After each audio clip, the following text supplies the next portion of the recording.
Okey, kita teruskan dengan buku teks muka surat 95. Okey, kita kena tengok gambar ini dulu. Gambar tu dulu. Situasi tu cikgu nak cerita. Okey, situasi tu mak dia dah siapkan berapa kek? Okey, ada 10 kek. Okey, anak dia ni dia nak isi dalam piring dua-dua. Okey, dia kata dia dapat 5 piring. Okey, apa yang dia buat ni adalah bahagi. Okey, cikgu nak untuk konsep bahagi ada beberapa perkara yang awak perlu tahu. Yang pertama, awak kena tahu simbol bagi bahagi. Simbol bahagi. Bahagi macam mana? Macam ni, ada titik, ada garis, ada titik. Yang kedua, awak kena tahu kata kunci bagi bahagi. Okey, dalam soalan ataupun dalam cerita tu, kalau awak jumpa dia tanya setiap. Perkataan setiap. Perkataan dibahagikan. Kalau dalam ayat tu awak baca, dia kata dibahagikan. Jadi maksudnya penyelesaian perlu menggunakan bahagi. Ataupun kata kunci dikongsikan. Macam tu. Dia kena tengok keadaan juga. Okey, perkara yang ketiga, konsep bahagi. Dia adalah pengumpulan. Okey, apa maksud pengumpulan di sini? Okey, awak tengok. Adik ni, dia nak susun 10 kek ni yang ada. 1, 2, 3, 4, 5, 6, 7, 8, 9, 10. Tengok kepada gambar kek yang cikgu tanda tu. Dia nak susun ataupun dia nak isi dalam piring dua-dua. Dia tak tahu lagi berapa piring dia kena guna.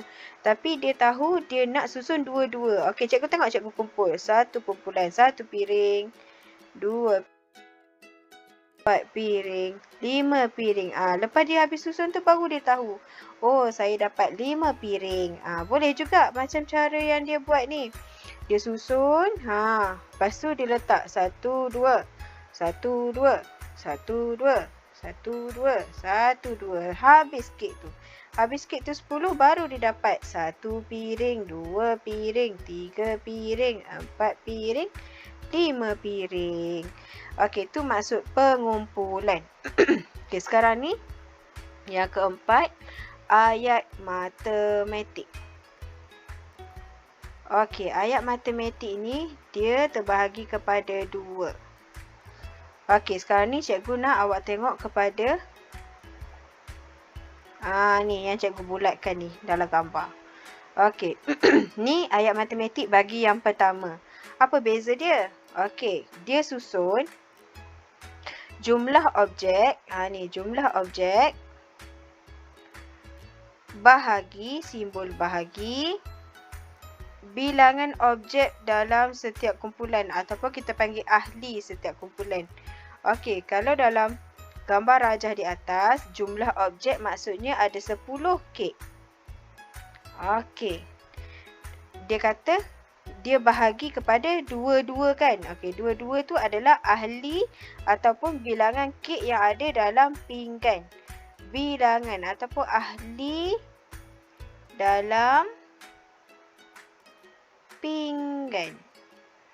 Cikgu conteng buku teks ni. Okey, lepas tu sama dengan berapa piring yang kita dapat. Macam tu. Bila kita dah susun ahli-ahli ataupun berdua-dua kek tu, kita akan dapat berapa kumpulan? Ya, kita akan dapat 5 kumpulan ataupun 5 piring. Okey, jadi ayat matematik yang pertama ni kita letak ahli dekat tengah. 10 jumlah kek bahagi kepada dua-dua kek. Ahli kumpulan, ahli dekat tengah. Awak kena ingat ahli dekat tengah. Yang ni yang pertama cikgu nak tunjuk. Sama dengan 5 piring ataupun 5 kumpulan. Dia ada dua-dua tak salah. Dua-dua boleh buat. Yang ini jumlah. Ini adalah konsep bahagi yang awak kena tahu. Contoh kedua. Okey, awak tengok. tiga orang sate pula. 3 orang kanak-kanak dia berkongsi. Tengok cikgu kata. Kata kunci tadi dia berkongsi ataupun dikongsikan. Okey, sama banyak 6 cucuk sate. Ada berapa? Ada 6 cucuk sate. Jadi dia dah bagi tahu awak dia nak berapakah cucuk sate setiap. Jumpa lagi kata kunci setiap kanak-kanak dapat. Okey, ayat matematik dia kat sini. Kita boleh buat 6 cucuk sate dibahagikan simbol bahagi kepada berapa orang? Ni dia dah cakap dalam soalan 3 orang. 3 orang ni kita namakan dia adalah kumpulan. Ingat tak cikgu cakap mula-mula tadi? Masa ayat matematik dekat atas tadi, cikgu kata ahli duduk dekat tengah kan? Tu beza dia. Yang ini dia bagi tahu berapa kumpulan yang dapat ataupun berapa orang dulu yang dapat ahli tu. Okey, setiap orang dapat berapa? Tengok ni dekat tangan. Dapat berapa? Okey, nak tengok tak macam mana cara dia bahagi? Macam ni. Ada 6 biji sate, 6 cucuk sate kan? 1 2 3 4 5 6. Satu untuk kakak Indian, satu untuk kakak abang Cina ni, satu untuk abang yang Melayu ni. Ada lebih lagi 3. Ulang balik. 1 bagi lagi dekat kakak Indian ni. Yang kedua bagi dekat abang Cina ni. Yang last sekali bagi dekat abang Melayu ni. Jadi habis. Seorang akan dapat berapa? 1, 2, 1, 2, 1, 2. Itu dinamakan ahli. Jadi 6 cucuk sate dibahagikan kepada 3 kumpulan ataupun 3 orang akan dapat 2 setiap orang. 2 cucuk sate setiap orang. Di sini yang cikgu cerita ni tadi. Tu beza dia. Nampak tak bilangan kumpulan dekat tengah? Kalau dekat atas tadi kita dah cakap kumpulan dekat belakang, ahli dekat tengah. Tapi sama je, dia hanyalah konsep bahagi. Muka surat 97 buku teks awak. Okey, perkara yang keberapa dah ni? Perkara yang kelima. Awak perlu tahu dalam konsep bahagi adalah bahagi ni adalah penolakan berulang. Okey, kalau dalam darab adalah penambahan berulang. Tapi kalau bahagi dia adalah penolakan berulang. Okey, macam mana pula penolakan berulang ni? Okey, awak tengok dekat situasi yang cikgu bulat ni. Okey, kat situ.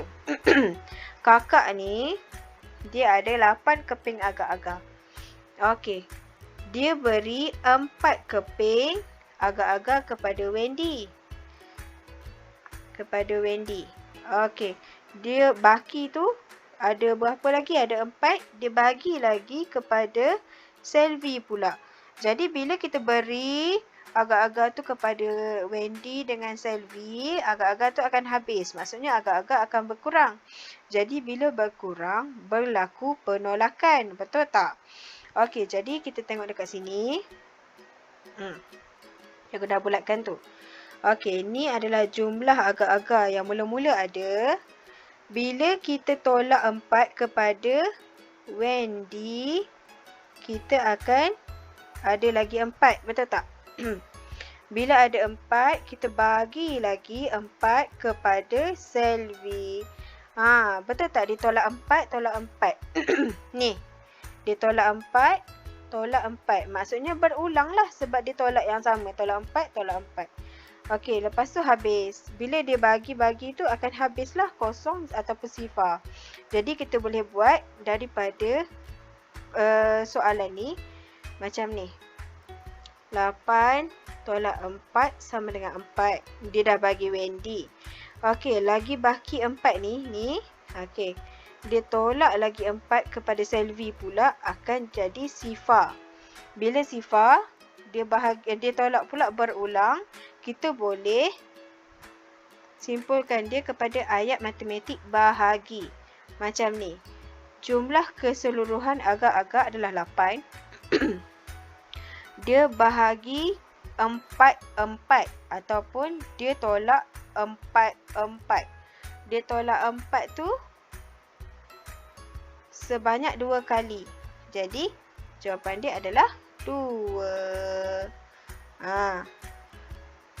Inilah dinamakan penolakan berulang. 8 bahagi 4 ataupun dikumpulkan kepada 4-4 akan dapat kepada 2 orang, 2 kumpulan, iaitu Wendy dan Selvi. Setiap orang akan dapat 4 agar-agar. Okey, kita tengok pula contoh jelly di bawah. Dia kata 12 jelly disusun 6-6. 12 jelly disusun 6-6. Berapa kumpulan yang kamu dapat? Okey, kita nak cari berapa kumpulan. Okey, awak boleh buat cara ni. Awak tengok ada jelly kan dalam ni kan? Awak buat satu kumpulan. 1, 2, 3, 4, 5, 6. Okey, bulatkan satu kumpulan. Okey. Lagi bawah dia 1, 2, 3, 4, 5, 6. Bulatkan lagi satu kumpulan. Akan ada berapa kumpulan? Satu kumpulan, 2 kumpulan. Jadi dah dapatlah jawapan dia. Okey, tapi untuk menunjukkan penolakan berulang, penolakan berulang dia kena tolak nombor yang sama ya. Okey, 12 dia kata dia nak susun 6-6. Jadi 12 tolak 6 sama dengan 6. Okey, 6 dia tolak lagi 6. Dia tak boleh tolak nombor lain sebab dia penolakan berulang, kena nombor yang sama. Jadi 6 tolak 6 sama dengan sifar. Bila dah sifar tu, jawapan dia kita boleh simpulkan kepada ayat bahagi. Macam mana ayat bahaginya? 12 jumlah jelly bahagi kepada berapa dia nak susun berapa? 6. 12 bagi 6. Jadi dapat berapa kumpulan? Kita dah kira tadi ni. 1 kumpulan, 2 kumpulan kita bulatkan. Ni 1 kali dikira 1 kumpulan. 1 kali lagi dikira 2 kumpulan. Jadi 2 kumpulan. Kumpulan ahli agar-agar. Ahli jelly. Jumlah jelly. Okey, kita teruskan muka surat yang terakhir bagi topik hari ini. Kita tengok situasi ini Cikgu dah bulatkan ni. Okey.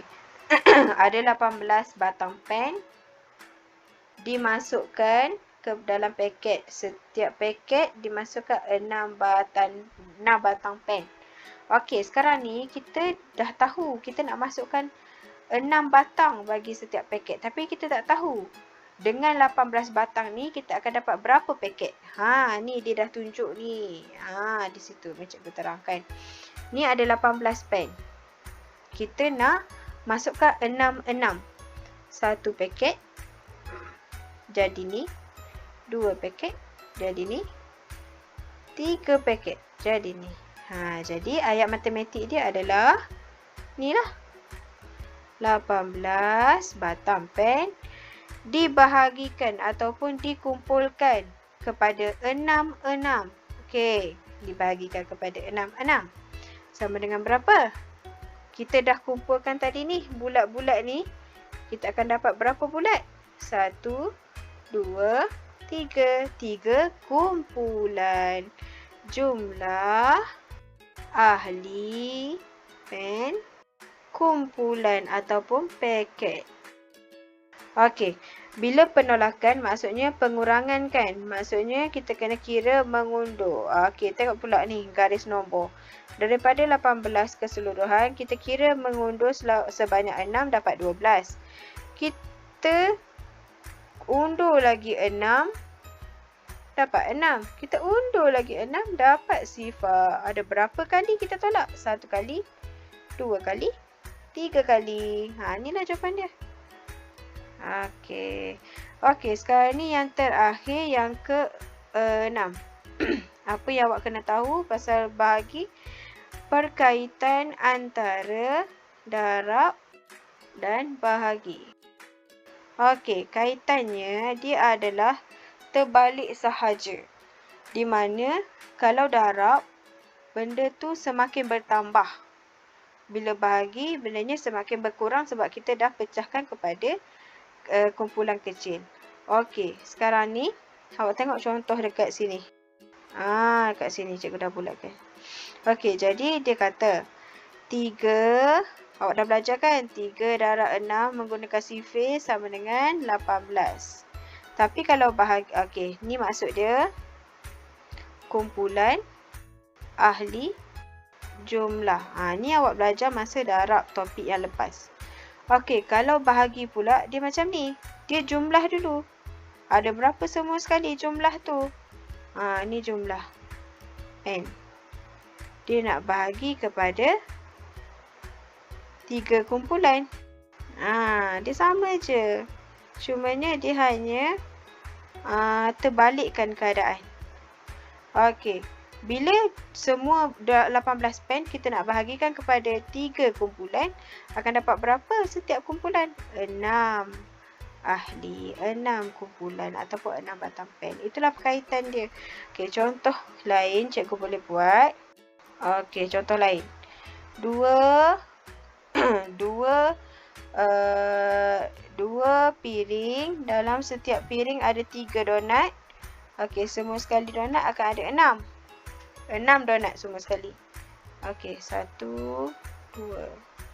1, 2, 3. 3 donat, 1, 2, 3. Okey, ada berapa donat? 6. Ya, 6. Okey, kalau bahagi ada 6 donat. 1, 2, 3, 4, 5, 6. Cikgu nak bahagi kepada 2 kumpulan ataupun 2 piring. 1, 2. Okey, 1 cikgu akan letak sini. 1 letak sini. 1 lagi cikgu letak sini. Okey, 1 piring akan ada berapa kumpulan? Ada berapa ahli? Ataupun ada berapa donat? Ada 3 donat. Jadi ayat matematiknya adalah 6 bahagi kepada 2 piring akan dapat setiap piring ada 3. Okey, nampak tak? Nombor yang sama sahaja dengan yang atas. Okey, cikgu rasa itu sahaja untuk hari ini. Terima kasih.